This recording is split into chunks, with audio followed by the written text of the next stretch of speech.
अस्सलाम वालेकुम, मैं हूं सबा भट्टी और आप देख रहे हैं MAT20 न्यूज HD। आइए नजर डालते हैं आज की अहम खबर पर।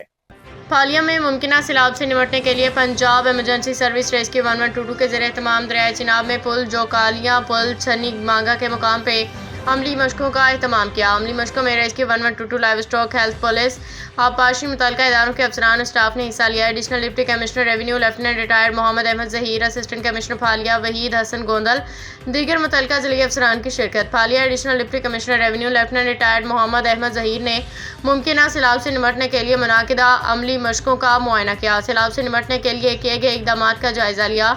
District emergency officer rescue 1122 engineer Imran Khan ने एडिशनल डिप्टी कमिश्नर को तफसीली ब्रीफिंग दी और फर्जी सैलाबी रेस्क्यू कैंप्स का दौरा कराया। इस दौरान फर्जी मशकों में रेस्क्यू 1122 के एहलकारों ने सैलाब ज़दगान को बज़रिया कश्ती महफूज मकाम पर मुंतकिल करने के साथ जख्मियों को इब्तदाई तिब्बी इमदाद देते हुए फील्ड अस्पताल मुंतकिल कराने की अमली तरबियत की। Additional deputy commissioner revenue Mohammad Ahmad Zaheer का तमाम इदारों खुसूसन रेस्क्यू 1122 की कारकर्दगी को सराहते हुए कहना था कि रेस्क्यू 1122 हमारा फ़ख्र है, दूसरों के लिए रोल मॉडल है। उनका कहना था कि मुमकिन सैलाब के लिए हम वक्त तैयार हैं, अभी सैलाब का कोई ख़तरा नहीं। अमली मशकों से तमाम इदारों के दस्तयाब वसाइल आपस में बाहमी रवाबत, मुमकिन सैलाब पर रिस्पॉन्स और आलात की तैयारियों का पता चलता है।